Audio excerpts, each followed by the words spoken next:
దేవునికి స్తోత్రం. మన ప్రభువును రక్షకుడైన యేసుక్రీస్తు వారి నామంలో అందరికీ ఉదయకాల శుభములు తెలియజేయుచున్నాను. ఈరోజు దేవుని వాగ్దానము ద్వితీయోపదేశకాండము 2వ అధ్యాయము 31వ వచనము. దేశమును నీకు అప్పగింప మొదలుపెట్టి ఉన్నాను, స్వాధీనపరుచుకొని మొదలుపెట్టుము. దేవుడు ఏదైనా దేవుని సన్నిధిలో మనం ఒక విషయం గురించి దేవుని సన్నిధిలో ప్రార్థించినప్పుడు కొన్నిసార్లు కనిపెట్టమని చెప్తారు. అలానే కొన్నిసార్లు ధైర్యంగా ముందుకు వెళ్ళు, విశ్వాసంతో ముందుకు వెళ్ళమని చెప్తారు.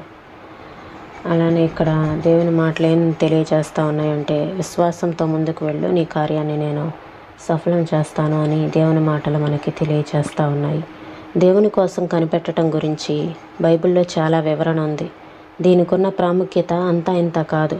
దేవుడు ఆలస్యం చేస్తూ ఉంటే మనం సహనం కోల్పోతూ ఉంటాము. మన జీవితాల్లో కష్టాలన్నీ ఎందుకు వస్తాయంటే మన తొందరపాటు, దుడుకుతనం వల్లనే. ఒక ఫలం పండేదాకా మనం ఉండలేము. పచ్చిగా ఉన్నప్పుడే తుంచేయాలని చూస్తాము.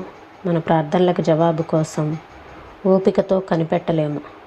మనం అడిగేవి పొందటానికి మనకి చాలా సంవత్సరాల సిద్ధపాటు అవసరమైనప్పటికీ వెంటనే పొందాలని చూస్తాము. దేవునితో నడవాలనుకుంటాము, బాగానే ఉంది. కానీ దేవుడు ఒక్కోసారి చాలా మెల్లిగా నడిపిస్తాడు. అంతేకాదు, దేవుడు మన కోసం ఆగి ఎదురు చూస్తాడు కూడా. ఆయనతో కలిసి ముందుకు వెళ్ళకపోవటం వలన మన కోసం ఆయన సిద్ధపరిచిన ఆశీర్వాదాలను పొందము. దేవుని సమయం కోసం ఎదురు చూడకపోయినా, సమయం వచ్చినప్పటికీ అలా ఎదురు చూస్తూనే ఉండిపోయినా ఎంతో శ్రేయస్సుని చేతులారా జార విడుచుకుంటాము. కదలక ఊరికే కూర్చోవటంలో ఒక్కోసారి మనకు లాభం కలుగుతుంది. ఒక్కోసారి సంకోచం లేని అడుగులలో ముందుకు సాగవలసి ఉంటుంది. మనం చేయవలసిన పనిని ముందు మనం మొదలుపెట్టిన తర్వాత మాత్రమే నెరవేరే దేవుని వాగ్దానాలు కొన్ని ఉన్నాయి. మనం లోబడటం మొదలు పెడితే దేవుడు ఆశీర్వదించటం మొదలు పెడతాడు. అబ్రహాముకి చాలా వాగ్దానాలు చేశాడు దేవుడు. కానీ అబ్రహాము కల్దీయుల దేశంలోనే ఆగిపోయినట్టయితే అవేవీ నిజమయ్యేవి కావు. అబ్రహాము తన దేశాన్ని, బంధువులని, ఇంటిని వదిలి కొత్త దారుల గుండా ప్రయాణాలు చేసి తొట్రుపడని విధేయతతో సాగవలసి ఉంది.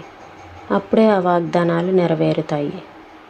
10 మంది కుష్ఠరోగుల్ని ప్రభువు ఆజ్ఞాపించాడు, మీరు వెళ్ళి యాజకునికి మీ దేహాలని చూపెట్టుకోండి అని. వాళ్ళు వెళ్తూ ఉండగా వాళ్ళ శరీరాలు బాగైనాయి.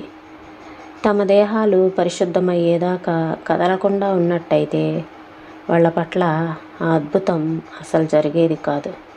వాళ్ళని బాగు చేయాలని దేవుడు ఎదురు చూస్తున్నాడు.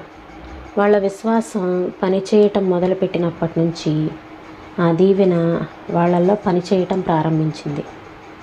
ఇశ్రాయేలీలు ఎర్ర సముద్రం దగ్గర చిక్కుబడిపోయినప్పుడు వాళ్ళకు వచ్చిన ఆజ్ఞ ఏమిటంటే, మీరు సాగిపోవుడి. ఇక వేచి ఉండటం వాళ్ళ పని కాలేదు. లేచి సాహసోపేతమైన విశ్వాసంతో ముందుకు వెళ్ళటమే.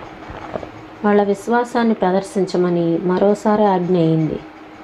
యొర్దాను నది నిండుగా ప్రవహిస్తూ ఉన్నప్పుడు దాని మీదుగా నడిచి వెళ్ళమని, వాగ్దాన దేశానికి నడిపించే ద్వారాలకున్న తాళాన్ని తీసే తాళపు చెవి వాళ్ళ చేతుల్లోనే ఉంది.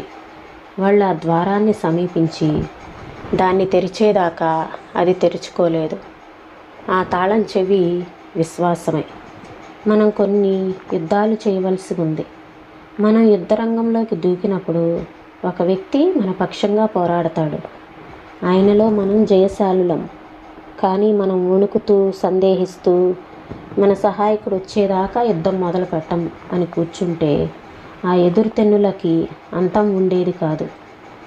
ఇది విశ్వాసంతో సమయానికి మించి ఎదురు చూడటం. దేవుడు నీ మీద తన పరమ ఆశీర్వాదాలను కురిపించాలని ఎదురు చూస్తున్నాడు. ధైర్యంతో కూడిన నిరీక్షణతో ముందుకు వెళ్ళి నీ హక్కుని దక్కించుకో. నేను ఇవ్వటం మొదలుపెట్టాను, స్వాధీనపరచుకోవటం మొదలుపెట్టు. ఈ మాటలను ప్రభువు మన వెనుకిల్లో దీవించునుగాక. ప్రార్థన చేసుకుందామండి. స్తోత్రం తండ్రి, పరిశుద్ధుడా, ప్రేమ కలిగిన దేవా, నీకు వందనాలు చెల్లిస్తున్నాం ప్రభా. అయ్యా, కొన్నిసార్లు మా జీవితాల్లో కొన్ని విషయాల్లో ఆలస్యం అవుతూ ఉంటుంది, కొన్నిసార్లు కనిపెట్టమని చెప్తారు. అలానే కొన్నిసార్లు విశ్వాసంతో అడుగులు ముందుకు వేయమని సెలవిస్తూ ఉంటారు నా తండ్రి నాయనా ప్రభా. విశ్వాసంతో అడుగులు ముందుకు వేయకుండా కొన్నిసార్లు మేము ఆలోచనలో పడిపోయి నాయన ఏమీ చేయలేని పరిస్థితుల్లో ఉంటాము నా తండ్రి. అలాంటి సమయంలో నా తండ్రి మాకు విశ్వాసంను అనుగ్రహించి మమ్మల్ని ముందుకు నడిపించమని అడుగుచున్నాను ప్రభా. స్తోత్రములు నాయన. మా జీవితంలో నా తండ్రి నాయన ప్రభా, యేసయ్య మేము తలపెట్టే కార్యాలలో నా తండ్రి విశ్వాసంతో మేము చూసినట్లుగా సహాయం చేయమని వేడుకొంచున్నాను తండ్రి నాయనా ప్రభా. అబ్రహాం గారిని మీరు పిలిచినప్పుడు మీ పిలుపుకు లోబడి నా తండ్రి నాయనా ప్రభా ముందుకు సాగిపోయారు నాయన. అటు విశ్వాసాన్ని మాకు కూడా అనుగ్రహించమని వేడుకొంచున్నాను ప్రభా. సహాయం చేయండి.